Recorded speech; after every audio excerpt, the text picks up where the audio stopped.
क्या कर रहा है तू अपनी जिंदगी के साथ? बोल, क्या कर रहा है? रोज उठता है, टाइम पास करता है, रात को सो जाता है, तो इसको जिंदगी कहता है? शर्म आ रही है मुझे तुझ पे। आपके अपने दोस्त भी कभी नहीं चाहेंगे कि आपको यह बात पता चले, क्योंकि जिस दिन तुमने अपनी दिनचर्या को साध लिया, उसी दिन तुम उस भीड़ से अलग हो जाओगे जो आज थकान, ध्यान भंग और क्षणिक सुखों में फंसी हुई है।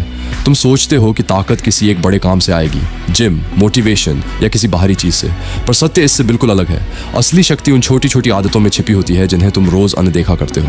जब तुम देर रात तक स्क्रीन पर स्क्रॉल करते हो, जब तुम अपनी नींद से समझौता करते हो, जब तुम्हारा शरीर पानी के लिए पुकारता है और तुम उसे नजरअंदाज करते हो, तब तुम धीरे धीरे अपने ही अस्तित्व को कमजोर कर रहे होते हो और तुम्हें इसका एहसास भी नहीं होता।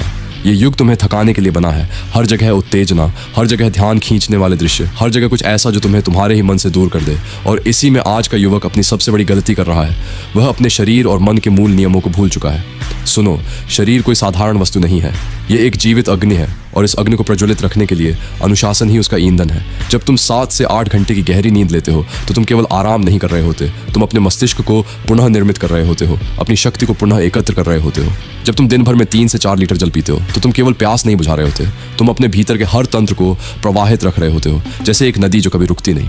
जब तुम सूर्य के सामने 15 से 20 मिनट बैठते हो तो वह केवल रोशनी नहीं है, वह तुम्हारे भीतर छिपे हुए निष्क्रिय तत्वों को जागृत कर रही होती है, तुम्हारे रक्त को, तुम्हारे मन को, तुम्हारी चेतना को एक नई ऊर्जा दे रही होती है। और जब तुम सुबह उठते ही योग करते हो तो वह सिर्फ शरीर को खींचना नहीं है, वह अपने प्राणों को दिशा देना है, अपने अस्तित्व को एक लय में लाना है जहां शरीर, मन और ऊर्जा एक साथ काम करने लगते हैं। लेकिन आज का युवक क्या कर रहा है? वह रात को अपनी ऊर्जा को बर्बाद करता है, सुबह उठने में संघर्ष करता है, दिन भर थका हुआ महसूस करता है और फिर कहता है मेरे अंदर वो फायर नहीं है। वह फायर इसलिए नहीं है क्योंकि तुमने उसे खुद बुझाया है।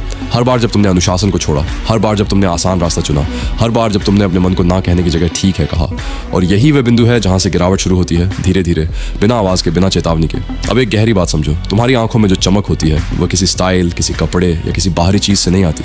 वह आती है उस क्षण से जब तुम खुद से किया हुआ वचन निभाते हो, जब तुमने तय किया कि मैं अपने मन को नियंत्रित करूंगा और तुमने सच में उस पर अमल किया। तब तुम्हारे भीतर एक अदृश्य शक्ति जन्म लेती है। यही शक्ति तुम्हारे चेहरे पर, तुम्हारी आंखों में, तुम्हारी चाल में दिखती है। लोग इसे शब्दों में नहीं समझ पाते, लेकिन वे इसे महसूस करते हैं। एक शांति, एक नियंत्रण, एक ऐसा आत्मविश्वास जो शोर नहीं करता पर हर जगह प्रभाव छोड़ता है। आज की दुनिया में हर व्यक्ति किसी न किसी लत का दास बन चुका है। कोई स्क्रीन का, कोई कल्पनाओं का, कोई उन क्षणिक सुखों का जो कुछ सेकंड का आनंद देते हैं और घंटों की कमजोरी छोड़ जाते हैं। वे अपने भविष्य को छोटे छोटे डोपामिन के टुकड़ों में बेच रहे हैं, हर दिन थोड़ा थोड़ा, जब तक कि उनके पास कुछ बचता ही नहीं। लेकिन यदि तुम ब्रह्मचर्य के मार्ग पर हो तो तुम ठीक इसके विपरीत कर रहे हो। तुम अपनी ऊर्जा को बर्बाद नहीं कर रहे, तुम उसे संचित कर रहे हो, उसे बढ़ा रहे हो, उसे एक दिशा दे रहे हो, और यही तुम्हें अलग बनाता है। तुम वही कर रहे हो जो कोई नहीं कर रहा, इसीलिए तुम्हें वही मिलेगा जो किसी को नहीं मिलता। अपने आहार को भी समझो। अखरोट, बादाम, किशमिश, ये केवल खाने की चीजें नहीं हैं, ये तुम्हारी ऊर्जा के संरक्षक हैं, तुम्हारे शरीर के निर्माण के तत्व हैं। हर छोटा सुधार, हर छोटी आदत तुम्हें उस स्तर तक ले जाती है जहां तुम्हारा शरीर और मन एक ही दिशा में काम करने लगते हैं। और जब यह एकता बन जाती है तब तुम केवल जीवित नहीं रहते, तुम प्रभाव डालते हो।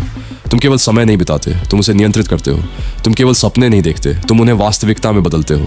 और यही इस युग का सबसे बड़ा रहस्य है। जो व्यक्ति अपने मन और शरीर को साध लेता है वह इस अराजक दुनिया में भी अडिग रहता है। बाकी लोग परिस्थितियों से हिलते रहते हैं पर वह स्थिर रहता है। बाकी लोग थकते रहते हैं पर वह आगे बढ़ता रहता है। बाकी लोग उम्मीद करते हैं पर वह निर्माण करता है। इसलिए याद रखो, जब तुम अपनी दिनचर्या को नियंत्रित कर लेते हो तो तुम अपने भाग्य को नियंत्रित कर लेते हो। और जिस दिन तुम्हारी अग्नि पूर्ण रूप से जागृत हो गई, उस दिन तुम्हारा भविष्य कोई संभावना नहीं रहेगा, वह एक निश्चित विजय बन जाएगा। जब से मैंने ब्रह्मचर्य शुरू किया है, लोग खुद अप्रोच करने लगे हैं, लड़कियां बात करना चाहती हैं। पर सुन, मैंने यह आदत अट्रैक्शन के लिए शुरू ही नहीं की थी। हुक, यह आदत किसी को इम्प्रेस करने के लिए नहीं, ये खुद को अपग्रेड करने के लिए होती है। जब तुम अपनी एनर्जी फालतू के स्टिमुलेशन में वेस्ट करना बंद कर देते हो तो समय धीमा महसूस होने लगता है। काम जो पहले बोझ था अब एक खेल बन जाता है। Minimum effort, maximum